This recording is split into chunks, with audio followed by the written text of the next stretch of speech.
Hey guys, today I'd like to introduce Kyle Buthod. Kyle is with Citizens Catering, and you also have a food truck, catering, all of that stuff. So, Kyle, to get started, why don't you tell us a little bit about you, your story, and your business? Yeah, thanks for having me on and great to be with everybody. As he mentioned, my name is Kyle. I'm excited to be with y'all. I started a company during the pandemic called Citizens Truck, which we later renamed Citizens Catering. We're a full service catering company that happens to have two food trucks. One is the oldest food truck in America that I bought during the pandemic at an antique store of all places. And it did not work, it did not run, and was not serving food. And we fixed it up. It was a really fun project for some friends and I, and quickly found ourselves catering events with food trucks. And over the last 3 years, we've served at literally over 3,000 events, and we've grown a lot. We have a great team, and we are in the process of building our first storefront here in Houston. If you want to learn more about it, it's called citizenscatering.com. And we do full service food from coffee all the way to dessert, charcuterie boards, hot food, cold food, packaged lattes, packaged lunch. So anything that you need food or beverage wise, we do it. But it was our pandemic pivot on my media business. So my photography and video stuff got slow, like many. And I was like, you know what? I can do a food truck for a couple months or maybe a year. And never would have thought we would be full service catering now with a large team and growing. So glad to be serving the city. I moved here 11 years ago from Kansas City to Houston. So I'm originally from Kansas City, Missouri, and never thought I'd be an entrepreneur or a business owner. Always loved creative projects, but I studied business at Oklahoma State, did the corporate America route, and about 5 years in, realized that I wanted to be on my own. So, really grateful to be in Houston and be with you, Travis. Very cool, very cool. One of the questions that I always like to ask is, what do you attribute to your growth? And you kind of mentioned that you really kind of had to pivot because of COVID. So talk to us a little bit about what has attributed to your growth, how you've capitalized on that, and go from there.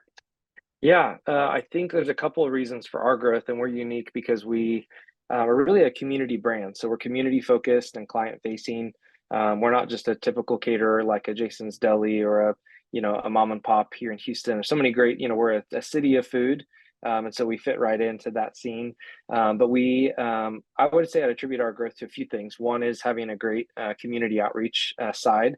So we do a lot of give backs, we do sponsored events, we give a lot of our margin away to passion projects, whether international, local, state. Obviously, we're part of larger operations here in Houston when there's a larger issue, but there's also really niche issues that I'm passionate about, like students with intellectual disabilities. So that's the kind of IDD behavioral front. We've got passion projects around ladies surviving abuse and trafficking and foster care and those things. And so we employ people that have had a lot of challenges. We also give money to organizations that help people that we cannot help ourselves.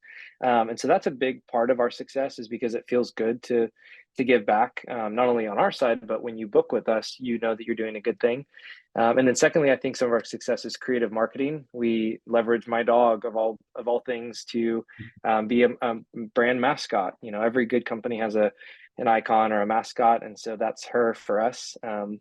And so creative marketing, and then lastly, I'd say just being passionate about what we do. It's not the easiest line of work to serve day in and day out, but we just love what we do. We love serving people, and we're client forward. And so anything the client needs, we are really responsible for. So we always tell people we're not a vendor; we're part of your family for the day.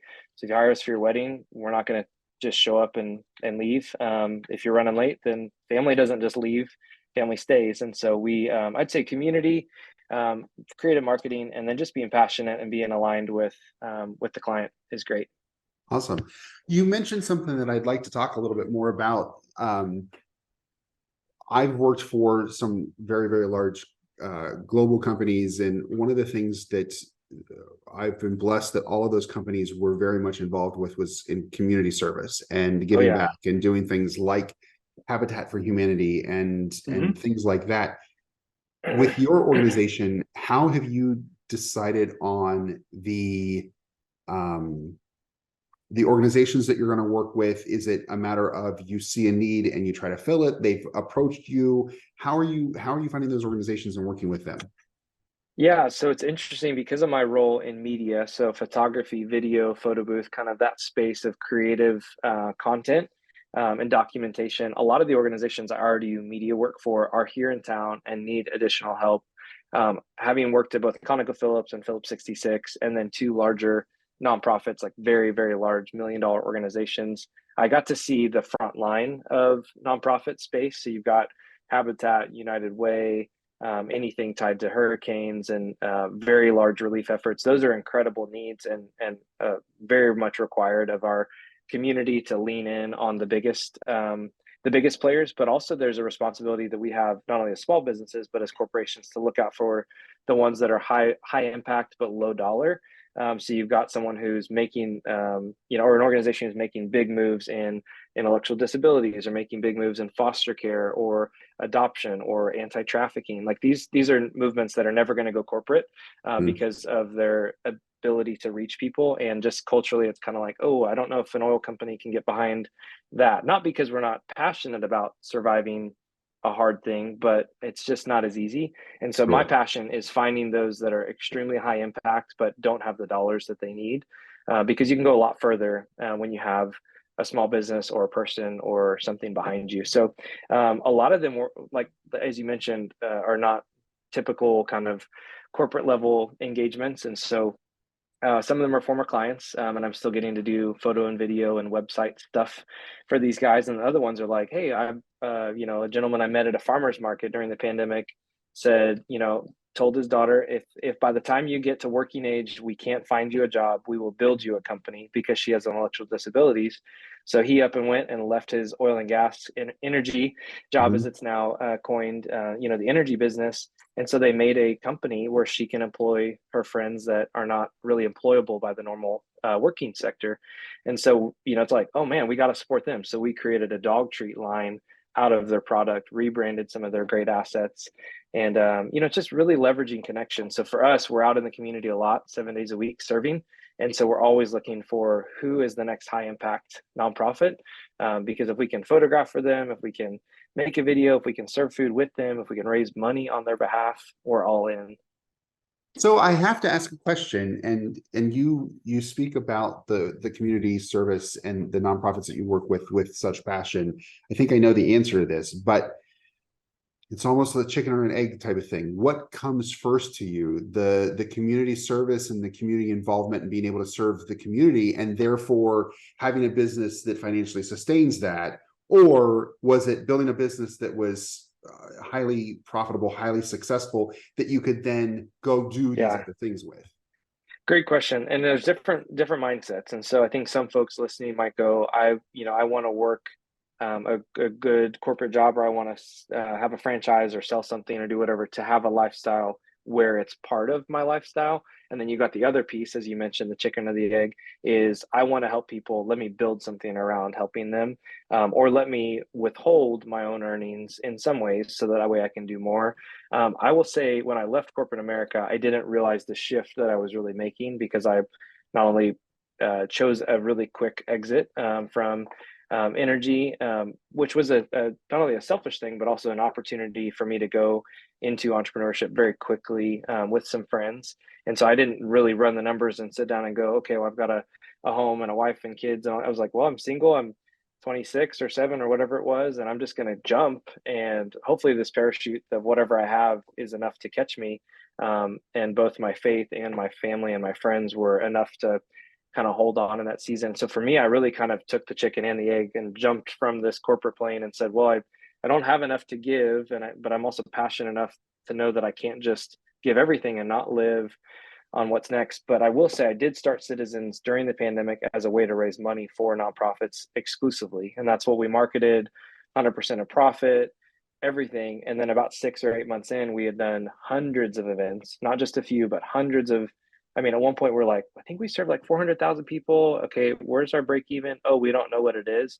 So we quickly realized that we needed coaching. And so for us, it was like, oh my gosh, I don't even know if there's someone that can save us. And so we started realizing we need to run a really solid business. Otherwise, we're not going to be around to market this mission of helping people. And so I will say my chicken was probably first, and then we kind of pushed the egg forward to go, man, we're not going to be around to help people if we don't get our stuff in order and run a really good business and have a value proposition and a guarantee and really help people get their hands around what we're doing. And so the last 18 months have been us going, okay, let's not give everything away, not because we're selfish, but because if we don't have working capital, we will not be around in 18 months to keep giving. So for me, I'm a giver and passionate and will give without really understanding that it could actually be to our detriment. And so I've aligned myself with some really great people that are not the same as me, but the CFO and an operations manager, not who are stingy or who are withholding, but people who are just as passionate, but know that I don't see what they see, which is the long range planning, the financials. And so I have learned a lot though. So I'm a way better CEO now than I was 18 months ago for sure. Very nice. So along those lines, if you could start over, what are some of the things that you would, as you're jumping out of the airplane, as you said, maybe think, oh, I need to put this on paper before day one? And what are some of those things that you would go back and maybe switch a little bit before you got started completely? Yeah, I think for, it's easy to go, oh man, well, I wish I would have had a corporate structure instead of having to restructure mid-flight. So for us, we realized we were growing faster than we even had vision for. So it'd be easy to go, well, I wish I would have had a lawyer and a good structure beforehand, but I had no idea a, a very cheap purchase of an old vehicle that didn't work would turn into something that other organizations would want us to build with. Like we're talking, hey, we're building a brick and mortar. Can you build it with us, or can you design it and you run it and our people can work there? It's like that was never a thought, 3 years ago in November of or May of 20. And so for me, as I look back, things I would do different would probably be a more clear strategy on the operational or financial side. So I been helping several younger dreamers. I don't know if they're really even entrepreneurs yet, but just going, hey, just get a QuickBooks, get a bank account, start it right, like stay organized. Would be a big recommendation. We were fairly organized from the get go, but not in the way that we needed because a lot of changes and accounting and all that good stuff. And then secondly, I would say documenting what it is we're going to do and not do when we hit thresholds, because we never thought, oh, we'll have 80 events a month. We were always like, oh, we're just excited about 6 or 8, but we were so focused on being in the business that we never zoomed out and went, what would it be like to run 10 times what we currently think we can do? There was just never a bigger vision. And so I'd say financial planning and strategic planning would be two things I would highly recommend, but I would be remiss to say, oh, well, I wish I had known I was going to build a franchisable concept. Well, that was never why. I didn't start it for that reason. But I will say I've had to remind myself, why did we start this? Okay, we want to keep giving. Okay, we can't just nix the giving because otherwise we started something and now we're doing the opposite. But if we want to be around long term, let's minimize now so we can do more later. So financial planning, strategic planning, and then lastly, personal health. My health has taken a major turn, both physically, mentally, emotionally, because I've just really leaned in on this thing. And while it's needed, I'm now kind of having to come to terms with, what do I need as well? Because this Mhm. thing won't go on if I'm not here. Um, so I would say just, we're entrepreneurs are known for not having boundaries. And so I'm learning that I don't want to be an Elon Musk with no boundaries and a bunch of burned friendships. It's like that's great for him, but there's repercussions to that lifestyle. And so for me, I'm having to really go, okay, how do I not go too far in? I'm committed to this thing, but I'm not so committed that I'm willing to ruin what I've been given. So those are my Sure. three. So let's talk about that for just a second. So, Yeah. you've hit on the need to be scalable and kind of Oh do yeah. things once and repeat that. One of the things that comes into that is really being able to manage your time and manage your resources. So, what are some of the things that you struggled with in time management and resource allocation? And what are some of the things that you've done to overcome some of those hurdles? Yeah, I will say as a very organized person, I'm a unique type, and I think many who are listening will align. It's you're part creative, part administrative, and so you got to have that rub between the two. If you're all creative, you need that admin. If you're all admin, you probably won't survive unless you have some sort of creative. And I'm not talking like an artist. I'm talking about someone who's a dreamer who can problem solve, who can get, ideas going, not just a marketing person. And I think Mhm. people don't always surround themselves with the right strengths. They just go, well, I'm really good at the numbers, and so I'm just going to get a marketing guy. It's like, well, your marketing guy may not be good at operations, so you're now marketing something and running numbers on something you don't want to replicate.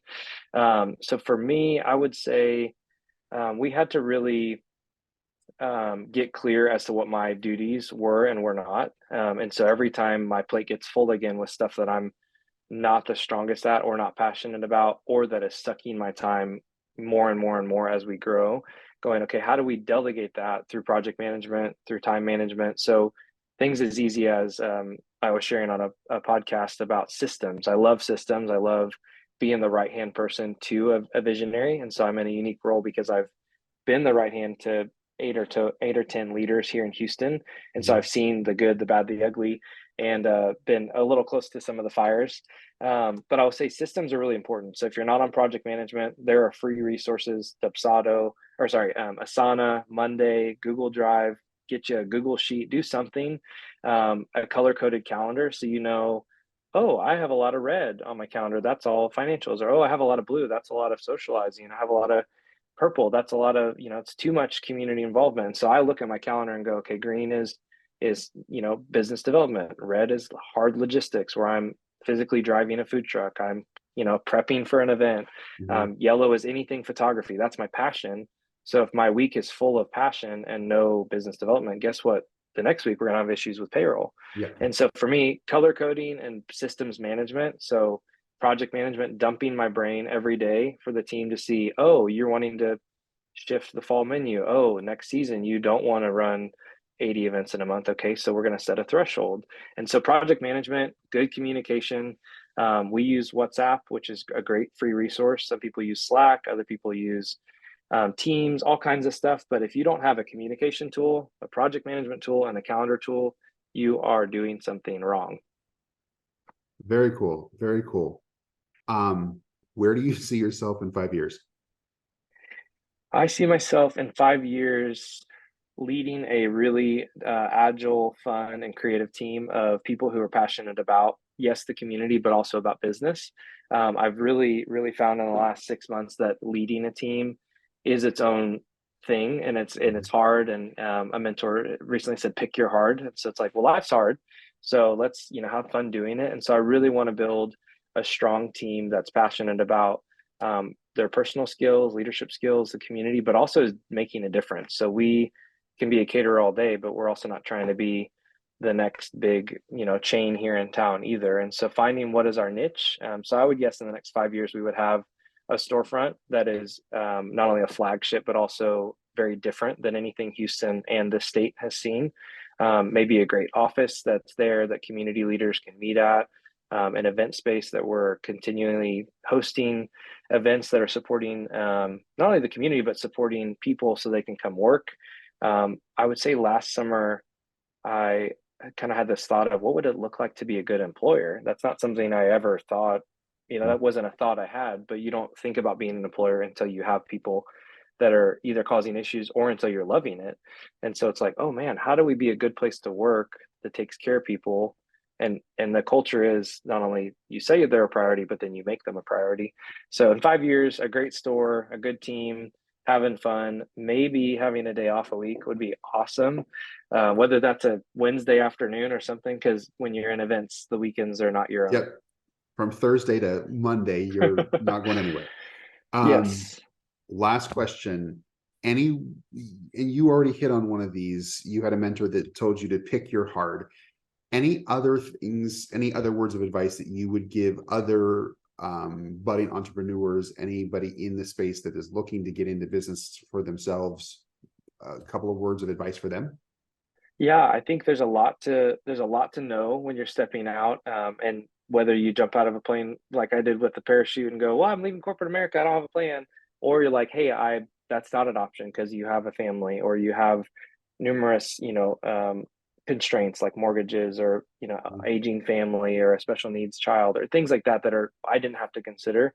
I will say having a really strong sounding board is very important. And while I jumped, if you will, I also had great people around me, my mentors, my faith community, my family, great roommates, very solid people that are seasoned in both nonprofit, in business, and in the church world. And so for me, those were sounding boards. I didn't just go, well, life's hard, I'm going to just do whatever. And so I'd say a great sounding board is important.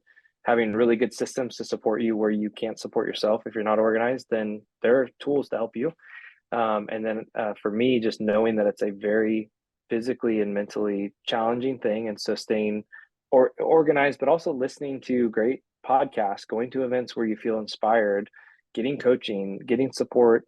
I'm in a lot of random groups of, learning, oh, this is a great way to run a media business, or here's what's trending. Like, it's fun to learn what's coming. If you're wanting to be an expert in your field, that's why people go to conferences for their field, because it may sound nerdy, but that's what those people are learning so they can be on the up and up. And so for me, continuing education has been big to go, how do I be a better leader? Because I didn't see myself as a leader 3 years ago. I have been leading teams for years, but never on my own for my own. It's like, what is our culture? Okay, I need to learn about culture. Yeah. What is our financials? I need to take some classes. And so for me, I would recommend just being focused on personal development and team development always, and having fun while you do it. Perfect. I greatly appreciate the time, Kyle, and I hope that you have a great day, a great holiday. I know that your holidays will be insanely busy, as anybody in the food industry, they are always insane. So Yes, I it'll be wish you the fun. best of luck. Thank you so much.